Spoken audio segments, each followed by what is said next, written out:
All right. Well, welcome everyone to our panel discussion.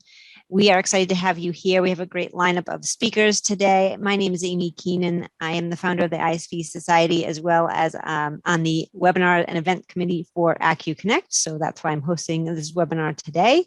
So we thank you again for being here. If you do have any questions, feel free to put them in the Q&A tab in your little bar. My bar is at the top, so yours could be at the bottom or the top, but just feel free to put those questions in there. We are going to save some time at the end to answer those. So make sure you bring us some good ones. And this is being recorded, so that way we can share it afterwards as well. But without further ado, I'd like to introduce our panel today. We have Josh Fischer from Acumatica, Kristin Bendit from Phocas, Jeff Franklin from TrueCommerce, and Rick Bennett from Avalara. So welcome all, and thank you so much for being here. And I'll let you guys take it away. Great. So I'm going to be leading the questions today. I'll basically be interviewing everyone, but I think we should start off by doing brief introductions for everyone. I'm Josh Fischer. I'm the Director of Product Management for Retail Commerce at Acumatica.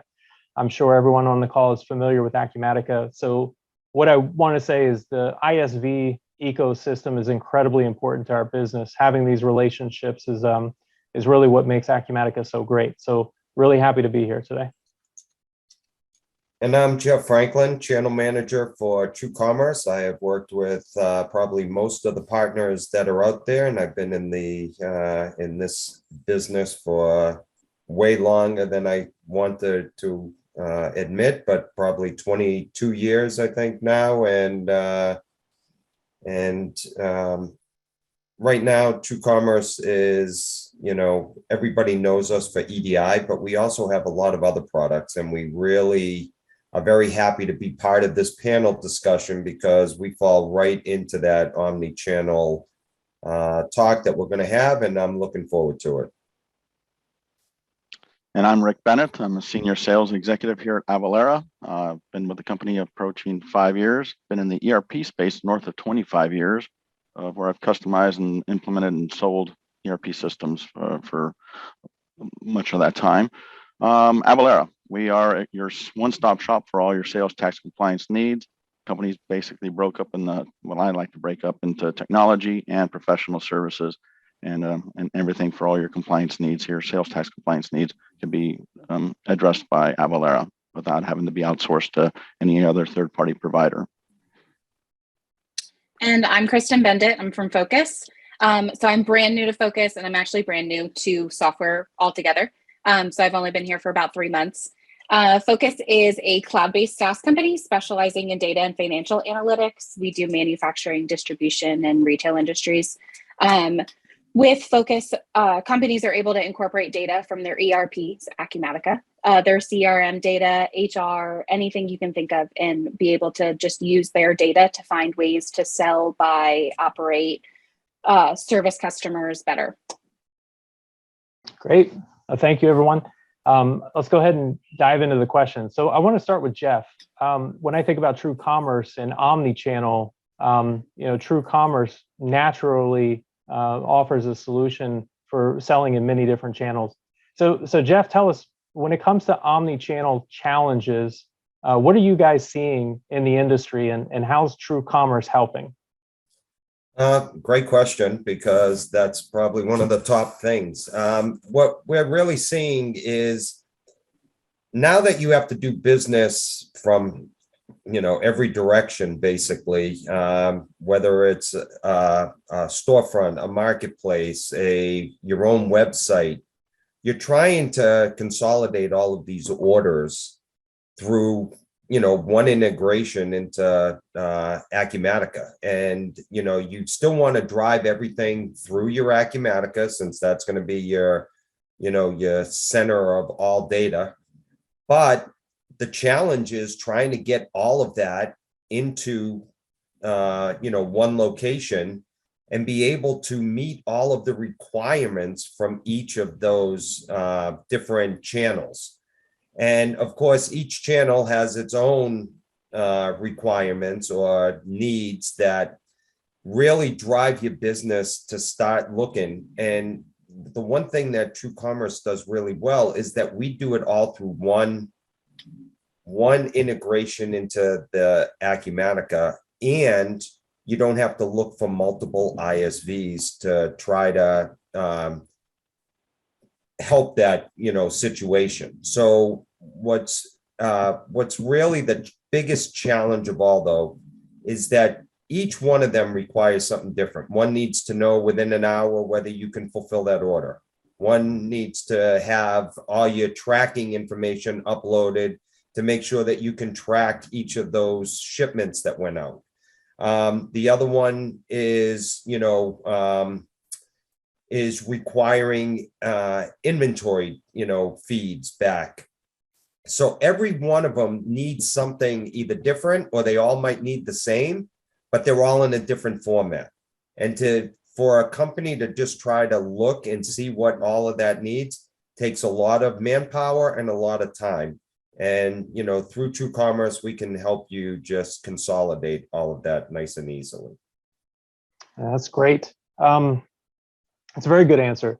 Let's jump over to Rick. So, Rick, you guys focus on everybody's favorite topic, taxes.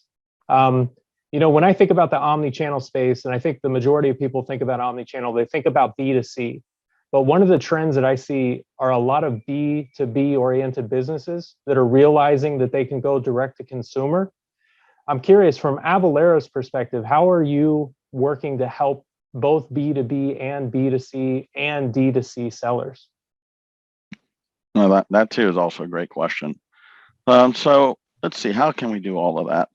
One is Avalara has been around for 18 years as a sales tax compliance company. And in that time, we've built certified connectors to over 1,000 platforms, Acumatica, and all these other different e-commerce platforms that companies are using. So that's one way we can help there. And you're right, Josh. A lot of these companies now, especially post-COVID, have figured out what can we do today to help keep our business in business. And so they are expanding and going to direct to consumers, from manufacturers to distributors, direct to consumers. And what that does, it poses multiple issues for those companies where they're now exposed to Nexus, a word that maybe some of you may not know. Nexus is your obligation to register with the state and collect and remit sales tax. And there's different forms of Nexus, and some of those are physical Nexus, but by physically being in a state, by having sales reps or your offices in that state, it gives you a physical Nexus. The most common one today, though, due to a Supreme Court hearing that happened in June of 18 with Wayfair versus South Dakota, and that one is known as economic Nexus. People think of that as internet sales, and it's not internet sales. It's selling remotely from your state into another state. And this is now posing lots of problems for distributors and manufacturers, especially when they've also been selling remotely in the states all over, some of them all 50 states, and found themselves with never having an issue before this ruling, because they never had to manage the collection of exemption certificates in these other states. But now they're finding themselves hitting these economic thresholds. Most of the states are saying if you do $100,000 of gross sales, that means taxable and non-taxable sales, you have triggered economic nexus in that state, which has an obligation to register with that state and remit sales tax.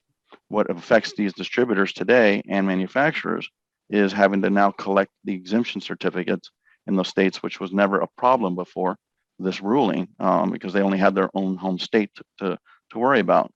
So now that you have Nexus in these other states and now have to start collecting these exemption certificates, just a single sale of one B2C customer is now triggering them to having to collect the sales tax and prepare and remit a return for those states. And that's one thing that how Avalara can help them out with doing that. And we can actually give them free services, our customers free services in 25 states. There's 24 states that are part of the program known as a streamlined sales tax program, where we will prepare or calculate the sales tax in those states, prepare the returns and remit those for our customers in those states through this program, where the 24 states of the program plus Pennsylvania, for a total of 25 states, they pay Avalara for the services. Hence our customers get these free services of sales tax calculations, the return preparation, and free audit representation. So it's become a great program for companies that are expanding in other states to partner with Avalara to help them in calculating the sales tax for the distributors and manufacturers who may not have ever had a need to worry about this. And it is, like you said, Josh, it is expanding. We have a lot of over 25% of our customers are nearly 100% exempt in their sales, and they are manufacturers, they are distributors, and they're leveraging Avalara for the streamlined sales tax program and managing their exemption certificates throughout the country. Yeah, that's great. It wasn't too long ago when I was introduced to the B2B solutions that Avalara offers, and it was I don't want to say it was a surprise to me, but I hadn't really thought about it before. Taxes for me were always consumer sales oriented challenges. Obviously, we all have to pay our taxes, businesses do, but it was nice to hear that Avalara has a lot of solutions for that too. You know, what's interesting about Avalara and TrueCommerce is both of those platforms solve challenges that people don't want to spend their time thinking about, right? No one wants to sit around and think about Nexus. But what's interesting with Kristin, she's in a little bit of a different position. Kristin's business Phocas offers business intelligence tools, which everybody loves to think about. They love to look at data. They love to learn about what's going on. So Kristin, tell us, from an omnichannel perspective, what kind of reports do you see people building with your business intelligence tools? So any of the reports that people are building are helping their business grow, right? So whether you're pulling up something to cross-sell, so you pull up your sales numbers and you see which products customers bought compared to what they didn't. So for example, I'm from the construction safety industry.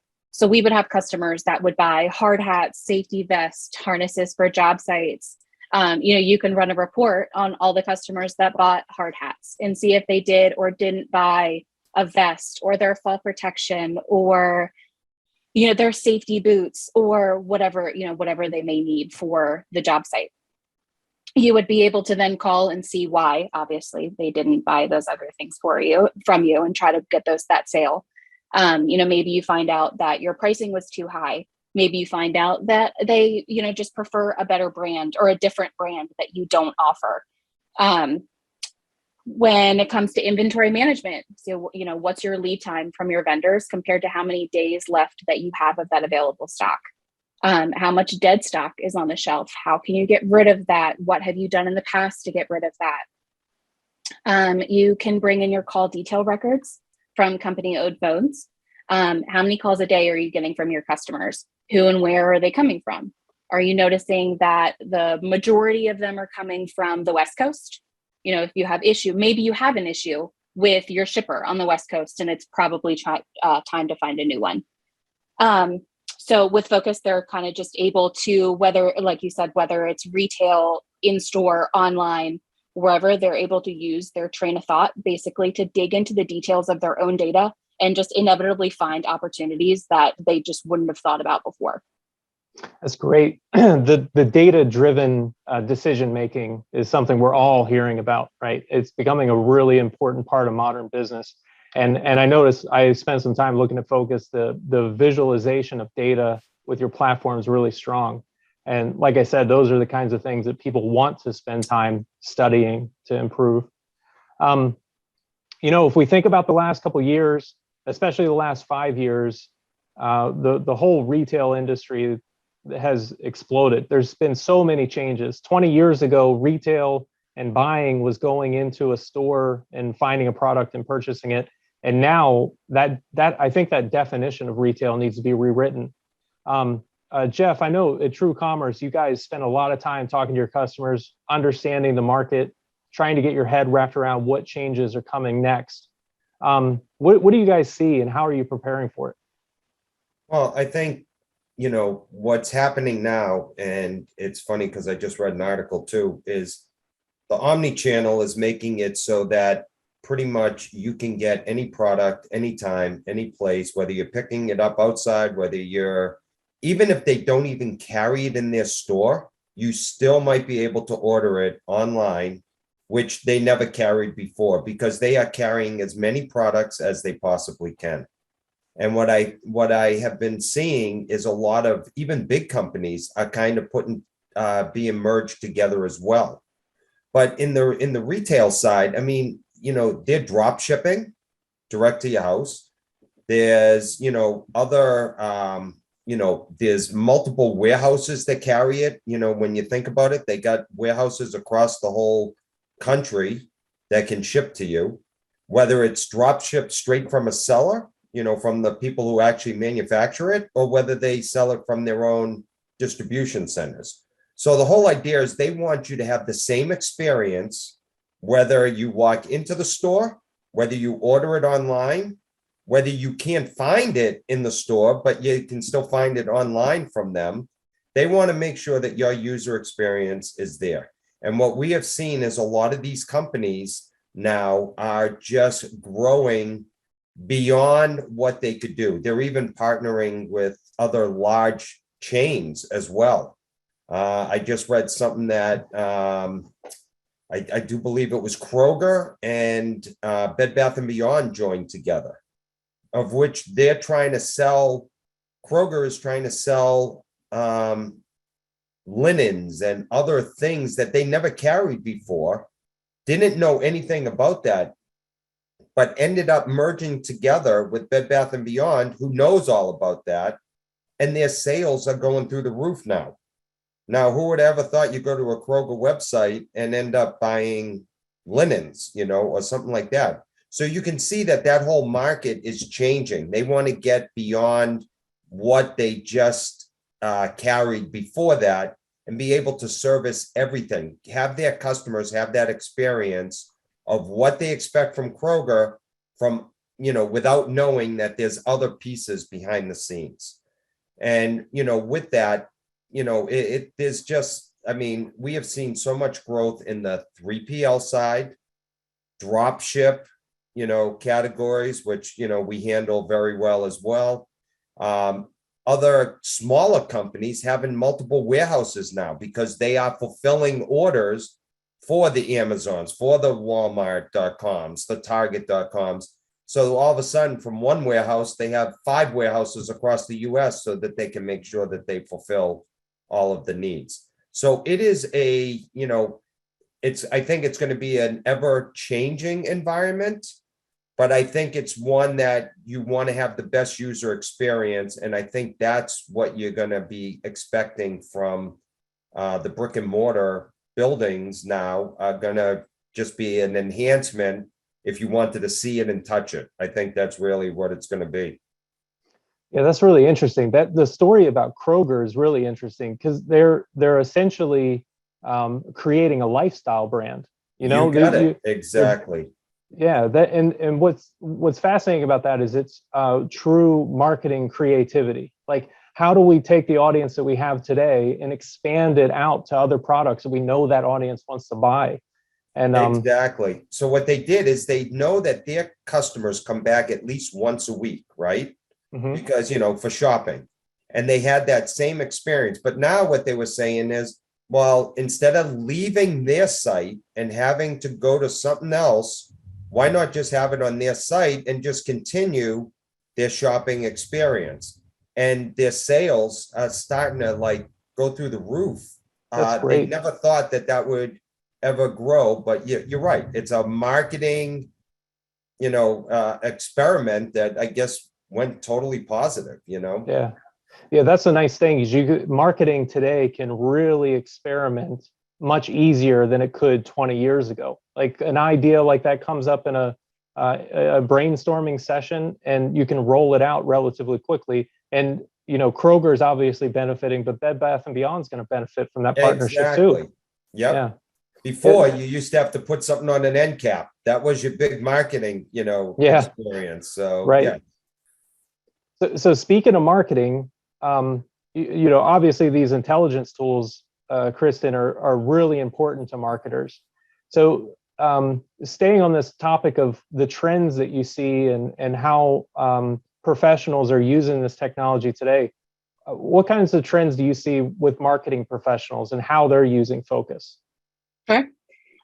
So so to be completely honest, so Phocas, we actually use Phocas for our marketing events and everything too. So, so you have these campaigns that you do, you have these events that you do, whether it's a webinar, an in-person, whatever you may be doing. So, we have these little triggers that we attach to. So this webinar, for example, so these 12 attendees that are on here, we'll get the list later. We'll put those into our CRM and they'll have the campaign trigger of acu-connect, panel webinar. So we're going to be able to then track if we were to get any deals out of this. So these 12 people are technically leads. So we'll be able to track if we have any deals that come out of this, what the revenue was. And this is for, obviously any webinar that we do. So, the deals, the leads, how many people attended? Is it worth our time? Was it worth our money if it was an in-person event? Is this something that we're going to do again? I feel like every company that has any type of marketing is going to be would want to collect that same type of data.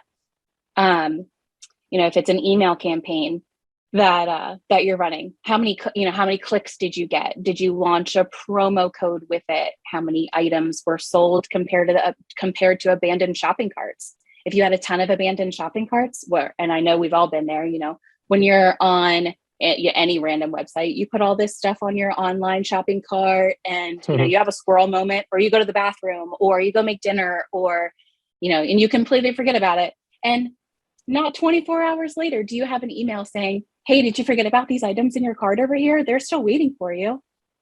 So all of that stuff, whether, did it sell better online? Did it sell better in store? Why did it sell better online versus in store? Was it a bad table display that was put on, in a branch, or was it a good category on the website that it was put in? All of that stuff can be situated and figured out and reported in Phocas. That's great. The interesting thing, as you guys are talking, I realize we have a lot of joint customers together, all four of us. And what's interesting here is that these businesses that everyone's talking about are growing because of that creativity and because of the marketing power that they have, because an automated system is functioning in the back of the house, right? Like that automation is really what makes these organizations able to grow the way that they are and do these experiments and collect this data and see what's going on in the real world. It's a very powerful thing. It's helping a lot of people scale. And I guess speaking of all these powerful tools, Rick, we've been having conversations with Avalara about some of the things that you guys do outside of just tax calculations and tax reporting. And it's been interesting to me to learn about some of the AI tools that you're building and other things. Do you want to talk a little bit about what Avalara does outside of those basics? Sure. I do want to expand on what Jeff was talking about with drop shipments and the marketplace, just to make sure that doesn't slip between the cracks here. Because being that you guys are, the premise of this whole meeting here today is, the commerce selling and so forth. And for those that are using the marketplace and selling through the marketplace, those calculations, by the way, those transactional activity that's happening in the marketplace counts towards your own transactional activity that you're doing through your own personal site towards those economic thresholds. So you need to keep that in consideration as those activities are sold through those platforms. Also, if you're using Amazon Fulfillment by Amazon and they've got your inventory and they'll disperse your inventory throughout all these their distribution centers, and that will give you physical presence in those states if it's your inventory that you own. And so this is what catches a lot of our clients in a lot of trouble, as to not knowing that the thresholds are being exceeded because of Amazon sales or having physical presence in all the other states as well. So back to your original question as to what can we do in the AI side. Avalara, we went public about 3 years ago, and with that the seed of that money, we've grown the company substantially over the past 3 years and acquired some strategic companies, one of them being TTR, which is now labeled as Avalara's Tax Research, giving you the ability to do tax research. It's like Google on steroids for tax research. Our content is even sometimes posted on state websites. When you're researching on the state's website for answers, You might be thinking you're looking at the state's content, but it's actually Avalara's content as a direct pass-through and giving you information. Orange juice could be taxed 100 different ways. Does it have vitamin D in it? Does it have pulp in it? Does it have this or that? Water? Is it flavored water? Is it and so forth? And you can get answers in a split second from our portal to get answers on that for the for the products. A shirt in New York, you buy a luxury shirt on Friday, and that's over $110, and it's taxed. But you buy that same shirt that's on sale the next day, and it's less than $110. It's non-taxed. So we handle all of that stuff. You can find all those answers through the portal, and it's all handled automatically once it's set up one time in the tax engine. So license management, you're talking brick and mortar. Some of people on this call might have multiple locations, and we can handle and automate that process of the collecting and managing business licenses for all the locations and even personnel. Some companies have distribution and have a fleet of vehicles, and we can manage the maintenance, the licensing, and so forth, or even professionals of electricians and whatever else might be with automating those processes as well.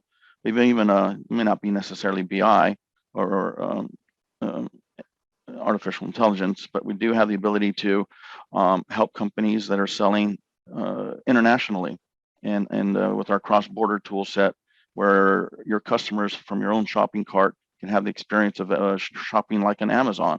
When you want to have that product or widget shipped to the EU or to Asia or Australia and so forth, where we calculate the duties, the customs, import taxes on the fly in real time.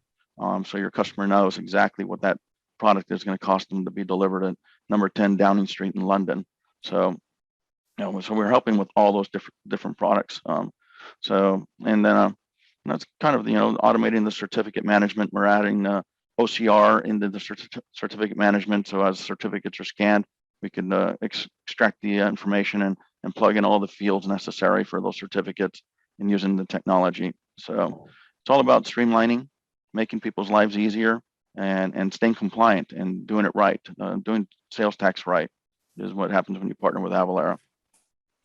That's great. And I'm glad you brought up the cross borders aspect too. That's one of the trends that we're seeing, are that omnichannel merchants are realizing they can expand the number of channels, and they're now starting to think about what other regions can we be selling in? Are there other buyers around the world? Is it realistic for us to be shipping items over to Europe or into Australia? And fortunately, the answer is yes. And I think that's going to help a lot of small businesses and medium-sized businesses expand even further by reaching into all this territory. I think so. You guys obviously have a lot of experience and work with a lot of customers. The insights that you have are great. I'm curious. We kind of flew through a handful of questions, but what kinds of things, I guess what I'm curious about are the people that are listening today are probably in a position similar to the customers that you work with, right? And they may be in the early stages. So what are the things that you would recommend that they spend time thinking about that maybe they're not thinking about today? Potential challenges they might run into, or even advantages they can take to their benefit. We can just go around the circle, and I'm sure all of you have something to throw in. Do you want to start, Jeff? Yeah, sure. So the one thing that I think people don't realize, a good example is just Amazon. Oh, we're going to work with Amazon. Well, there's about 5 different things you can work with Amazon, whether it's fulfilled by Amazon, whether it's, you're going to fulfill yourself, whether you're going to, Amazon's going to keep it in stock. So Seller Central, Vendor Central, and the whole idea is learn what you really need to know about it, because first of all, one is product. To update product onto all of these sites, everybody requires something different. Okay. And this is how TrueCommerce has kind of grown our business, because we started with EDI. Then we found out that people wanted to get into e-commerce, and then they wanted to get into this. And as we started finding out more about each of these channels, we found out like we have a product manager, because you either have 1,000 spreadsheets to keep track of all your products, or you're putting it into one location where if, Walmart needs a 100-word description and Target needs a 150-word description, and, they need different sizes and lengths, and it just goes on. So for example, Wayfair has 148 attributes that they want. 98 of them are required. But if you can fill in those other 50, your search gets higher. So of course you want to do that. But then someone else only might need 50 of, attributes that they need. What about all the pictures? What about all this? So that's one of the biggest things that people don't realize. And every e-commerce person that I talk to tells me that that's the hardest thing, is uploading all of their data, all of the descriptions and everything that they need. But then how are you going to fulfill this? Because then once they start getting all of this business, how do you fulfill it? How do you keep up with all the tracking? Because everybody needs to know, are you going to be able to fulfill it fast enough for Amazon? If it's, Prime, you have to know within hours, not days, hours, whether you're going to be able to fulfill that to make sure you meet their shipping requirements. And the whole idea is you want to automate. And I think Rick said it best. You got to simplify and make it automated so that it makes it as simple as possible for you. Because once you do have this down, to expand to other channels becomes much easier. Then it's just as if you're doing business on another channel and it comes in through the same integration. So it's something that I think people don't look at right away. They look at it as an excitement that we're going to be able to do this, but don't realize all of the things behind the scenes of what they're going to have to do. That's a great answer. I agree with you too. I meet customers pretty frequently that start out on an e-commerce site and then they add Amazon and then they move on to something like eBay or Walmart. Next thing you know, they're on 12 marketplaces. Like once they get it down pat, they expand out pretty quickly because they develop a rhythm of how to do that. Exactly. So how about you, Kristin? What kinds of things have you seen that people would benefit from knowing? So I think with Phocas, when it comes to looking at the data, I think that it's when people need to start thinking of these out of the box scenarios. So for example, we spoke to a company that uses Phocas to help them sell and market tickets for soccer games. So they added in their sales versus the weather forecasts and the average weather forecasts for years to come or days that have already happened. And they were able to see the average amount of tickets sold on a sunny game day compared to a rainy game day. And with that, so they were able to say, hey, it's going to rain. Why don't we put out, our sweatshirts and our long sleeve t-shirts and our hats and stuff like that, compared to these, compared to tank tops and flip flops of fan gear that they're going to be selling at these soccer games. So another would be, you want to be able to track how your customer found your company. You have Google, Facebook, Twitter, TikTok, all of these different platforms that you're looking at every day, right? So if you have paid influencers, does the influencer that does more videos on TikTok bring in more revenue compared to the influencer that is strictly posting on Facebook? Maybe that person on Facebook should try another platform.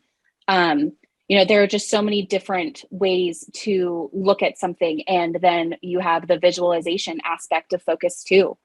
Again, Phocas just helps with being able to follow your train of thought, to answer all of these random questions that you wouldn't ever really think about. And you can uncover new or different far reach opportunities every day. Yeah, that's really interesting. Like your soccer tickets example and setting out the sweatshirts instead of the tank tops. Like that's the kind of power that people didn't have just a few years ago. If you were going to analyze historic weather data to make business decisions like that, you would have a whole team of people that are just focused on that one task, and now it's just been replaced with a program. That's interesting. So Rick, you mentioned earlier you've been involved in the ERP space for 25 years. I'm sure you've seen this whole thing grow. What kind of advice would you give these omnichannel sellers? A great question. So the platforms, we talked about the marketplace, selling on the marketplace. When it comes to compliance nowadays, a lot of these states are now, they've been losing, let's face it, these states have been losing a lot of money over the years, and they're hard up for their money, and they've become very creative in how to get their money. And the way they're doing it is by the marketplaces. They've now enacted a marketplace facilitator laws where the marketplaces are now responsible for collecting the sales tax on behalf of our mutual customers here that are using Acumatica. But that still doesn't eliminate the fact that the customer has to perhaps present those marketplace sales on a sales tax return. So that information has to be on the sales tax return as well. Not that they're going to be paying tax on it because the marketplace facilitator already collected the tax, but there's now a box on that reform wanting to know what they've sold through the marketplaces. And Avalara is able to help them that with the extractors and pulling the information from these multiple marketplaces. The cloud, coming along with the cloud, and with Acumatica, from when I became involved, I remember the green screens and the systems, PFW way back in the day, and the B-Tree databases and so forth. And so we've come a long way with SQL Server databases, cloud-based solutions now, and which definitely helps Phocas with their ability to query databases and so forth and get the data from what it would have been 25 years ago. So, there's been a few things that have been mentioned that I'd like to touch about. Is Avalara is without a doubt, and I'm not just saying it because I work here at Avalara, we are bleeding edge, just like Acumatica is bleeding edge, and everybody else that's on this panel is, got great product. But no matter how great our product is, if you don't know where you have Nexus, if you have no clue where your exposure is, the software cannot help you. And we do what we call a sales tax risk assessment. And over 80% of those that we perform, our customers are incorrect. We've identified more Nexus exposure than they did. They had no idea that the marketplace, through Amazon fulfillment by Amazon and moving their inventory throughout the country, gave them Nexus, or sending sales technicians out to or technicians out to do training or so forth. And all these different factors have given them Nexus and causing them issues with the with having to start collect sales tax and so forth. So, the ERPs, yes, they've come a long ways, cloud-based solutions, and in fact, hey, by the way, guys, if you're based in California, California doesn't charge sales tax when you buy software as a service, or Acumatica and Avalara would be sales tax free. If you're in the state of Washington, the same exact SKU that you would buy for Acumatica and Avalara is taxed at the going rate. And if you're in Texas, it's taxed at 80% of the going rate. Try to figure that out. But all that's done automatically with our solution without anybody in your company being a sales tax expert. It's just seamless. Once it's set up, it becomes a set it and forget it when you partner with Avalara. But nonetheless, it's come a long ways. Platforms have come a long ways. Lots of companies have gotten in the system in our technology. Like I mentioned, I think we're now north of 1,200 integrations to ERPs and e-commerce platforms and alike. Yeah, set it and forget it. I totally agree with that, especially when it comes to a topic like taxes. You don't want to think about all the changes that are happening and all the new rates that you have to think about the different states. Is definitely one area you need to automate and then take very seriously. So we're gonna wrap up here in a minute and jump into Q&A. But before we do you guys have any final thoughts to leave us with? I mean, yeah, go ahead. Okay, I'll jump in first. I mean, final thoughts are, listen, it sounds scary. It sounds, everybody's like kind of warning you, but it's also a great way to grow your business. So don't be afraid of it. Just make sure that when you're going into it, you're going in, knowing what to expect. And I've seen, we've had over the last 2 years, we have seen tremendous growth of some of these small businesses that were small, one location that now has like 5 places across the country and is doing fantastic because they took it serious and they figured out the correct thing that made their company grow what they needed.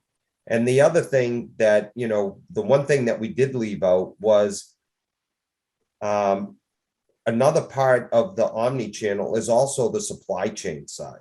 Okay. And no one really mentioned, you know, the supplier side, because before you used to get your 1 or 2 products from, you know, Joe that you knew forever and was easy. And during this pandemic, all of a sudden they realized we couldn't get all our product that we needed from there. And that's another place that TrueCommerce has found tremendous growth, was all of a sudden someone went from 1 or 2, you know, vendors to all of a sudden 100 or 200 suppliers now, because they couldn't count on just one supplier. And, you know, just to make sure that your supply chain is in order as well, we got a solution on that side too. So just, you know, to just, again, help automate, know what you can get, what you can sell is something that you should look at, but don't be afraid of it. Great. Yeah, the supply chain also causes a huge issue for taxation and so forth. Now you got all these different vendors, they might be doing drop shipments on your behalf, and then they're going to want to charge you sales tax because they have Nexus in a state, and then, well, and that eats into your profit margin, because, you know, that tax is 7, 8, 10%, and you know, sold your widget for, you know, a margin of 20%. Now you've had that eaten into your profit margin because the drop shipper has got the tax. So it basically becomes a double taxation. So that means you need to now register in that state, so your vendors aren't charging you the tax. So you give them the exemption certificate, but now that gives an obligation to your company to now have to remit the sales tax in those states. So it's like a catch-22. It's just a vicious circle that goes around and around and around with the supply chain. I did talk about a few things that I want to make sure I completely clarify. If I scared anybody, I didn't mean to scare you, but do not run out there and say, oh my gosh, I need to go register in these states. Don't do that. Okay. You need to think first before you register in a state, because you might have a tax liability in that state that could be astronomical. You've been in business for many years, making sales into those states, and didn't realize that the FBA caused you to have, you know, physical nexus in that state. You might owe a lot of money into that state for uncollected past taxes. And so by registering in that state, all bets are off. The state can come in and audit your books. In some of these states, they can go back from the beginning of time. And so you'll want to do an analysis first. If you want, feel free to reach out to me and we can help you out and figure out what you might have for an exposure and figure out what your next step is, either to do nothing or consider registering in the state, or worst case scenario, perhaps doing what is known as a volunteer disclosure agreement, a VDA. And that VDA will help alleviate the penalties and so forth, and help and limit greatly. The biggest thing is it limits the look back period. In most of these cases, it limits the state's look back period to only 3 years, opposed to unlimited look back period, and hence you would do a VDA for that. But again, my number one thing is don't run out there and just get registered in the state. Think it through first. And then also on the flip side, don't wait too long, because once the state locates your business first, all bets are off as well. So with regards to doing what is known as the volunteer disclosure agreement, that VDA. That's great advice. That's great advice. Thanks, Rick. How about you, Kristin? Do you have any final thoughts? To be completely honest, I think those guys covered it all. That's good. I have one final thought. So as you guys were talking, Rick mentioned he basically opened it up for anybody that wanted to reach out and ask questions. It's one of the things I really love about our ISVs. Like Acumatica goes through a vetting process where we work with these tech partners to get to understand their business, their solution, how they operate. And one of the things that stands out is how helpful the ISVs are. They really want to build relationships with their customers. They really want to understand the challenges that the customers have. We're the same exact way. And when we go through that vetting process and we pick ISV partners as one of the things that we're really paying attention to. And yeah, I see that in you guys. I see that in most of our ISV solutions. So thank you for that. And I think that's all we have for today. So Amy, do you want to jump into the Q&A? Yes, I certainly can. Okay. First question and again, feel free to put your Q&A, your questions in the Q&A tab, so that way we can get to them. But first question is, what advice do you have for optimizing your supply chain? I know we touched a little bit about supply chain, but. Well, I'll start with that. To optimize it, I mean, like I said, I think nowadays you need to know what's coming in, what's not going to be coming in, what you can fulfill and what you can't.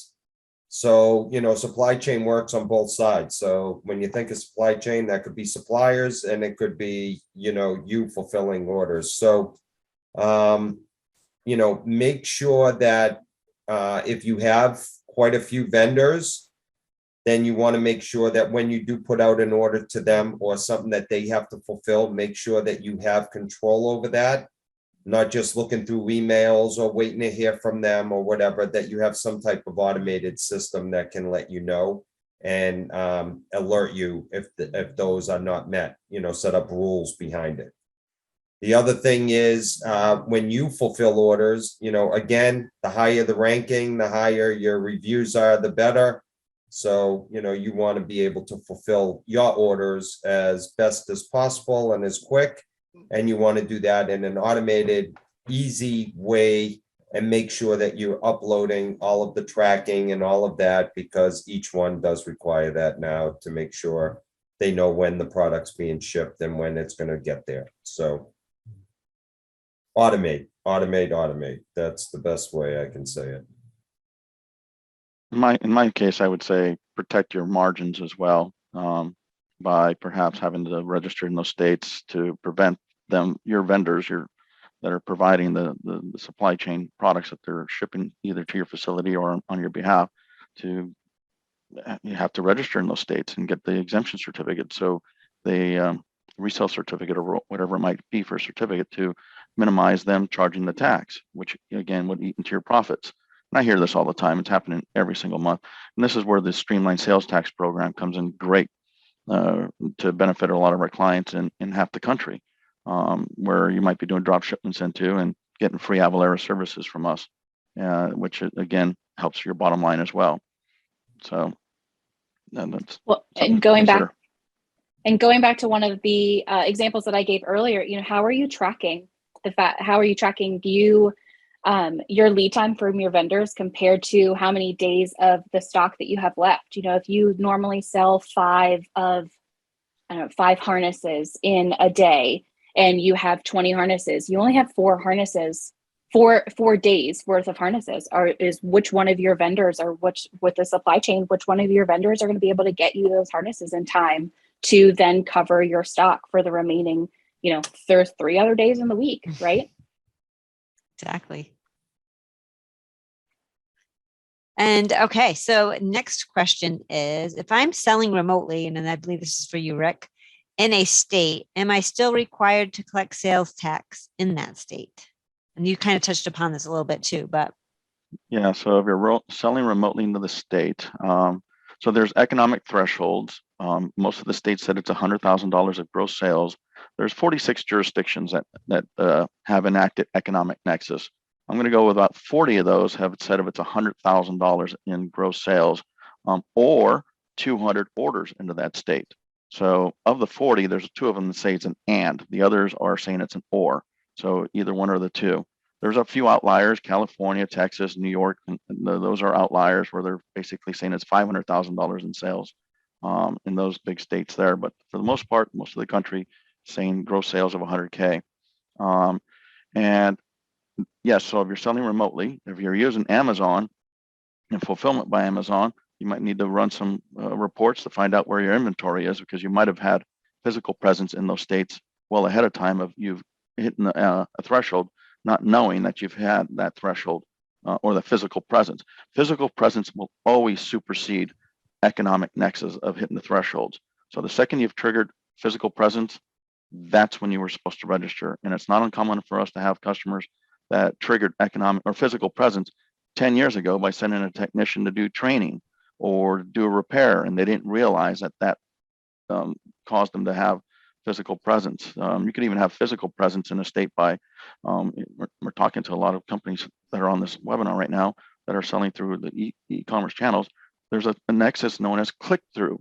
So when you're doing those banner ads and you're getting the click-throughs and so forth, that's another form of nexus. And about maybe a quarter of the states or so have click-through nexus when you think you might be fine, but when that banner ad pops up in a state, you're actually triggered click through Nexus and didn't realize it. So once again, don't run out there and register in these states. If you want to talk about this and consider how Avalara can help you and identify where your exposure is, I'd be more than happy to chat with you and make sure that you cross those T's and dot the I's of knowing where you are. All right, we have one other question, which I think is really interesting. We're preparing for an acquisition to grow omni-channel sales. What advice do you have for me? Great question. I'd like to say one thing about that. So when you're doing acquisitions, be careful, because that company that you might be acquiring, they might have Nexus in every state. And your company that you have that's acquiring might only have Nexus in one state. Depending on how that acquisition is and the affiliation, that new company that you acquire now just caused your company to have Nexus in every state by an affiliate Nexus. Just depends on how the employees are being used, of what products are being used, and so forth. So that's something to consider as well when acquiring. So growth causes issues of where taxation of the new product lines that you're carrying, and having to know how those products are taxed from one state to another, and how they're probably intercompany exchanged. That can even cause a use tax obligation. We haven't talked about use tax. Everything's been sales tax, but when you're acquiring and transferring intercompany products from one state to another, those are use tax obligations, which put a self-assessment tax on your own company. And you made even Avalara. We're a billion-dollar corporation all over the globe, headquartered in Seattle. Seattle buys 100 laptops and keeps 50 of them for there, and sends the other 50 to our other regional office in Durham, North Carolina. They pay 10% in tax in Washington, D.C., and we'll say, or in the state of Washington, and 6% we'll say in North Carolina. Well, that's a use tax. We get a credit back. You paid, and the laptops end up in a different region of the country. So those are, use tax and credits coming back and forth. And Avalara can handle all that seamlessly for our clients. So I think that kind of might have answered something there. I wanted to chime in with what you were inquiring about, Amy. Yes. Who else? Jeff or Kristin? Do you want to tackle that question? Kristin, you go for it. Well, so why don't we talk about the scary side of acquisitions? So you have all of these people that work at a company, and you are now seeing, you have this week worth of fancy business people coming into the office for a meeting, but there are no details released around this meeting. So you have these rumors that start flying around. You have employees start asking questions. People start getting nervous about whether they're going to have a job at the end of the month or at the end of the year. We've all seen it. And on top of that, you have this entire team of people that are reviewing numbers for a week. So you have a whole team of people that are out of their offices for a week, staying at a hotel, eating out, traveling, all with company money, just to review numbers on a company that they might acquire. So you have all of these people, they're out, they're doing all of this. You're spending a week out of your offices. With Phocas, none of that stuff needs to happen. You have all you have to do is upload the company data into Phocas. So you're alleviating all of that expense of travel and alleviating the emotional side. Data is data. You're not changing those numbers, and you can't change those numbers. So I think that just being able to not have to meet in person, not have to scare all of these people, you're 200 people that are in your offices. And of course, this is pre-COVID when people actually went into offices. But, hopefully we get back to a world like that. That's great. And that was it. That's all the questions we had. So thank you, everyone, for joining us today. This was great. And we finished just in time, which is nice. And thank you all for joining us and listening to all of our great panels talk about this retail omnichannel, which I think we can all understand and relate to, because everyone wants to sell everywhere nowadays just to grow and make money. And Amy, tell them all to make sure that they join acu-connect. acu-connect. If you haven't already joined acu-connect, yes, become a member. Tell your friends, tell your parents, tell everybody. Yeah.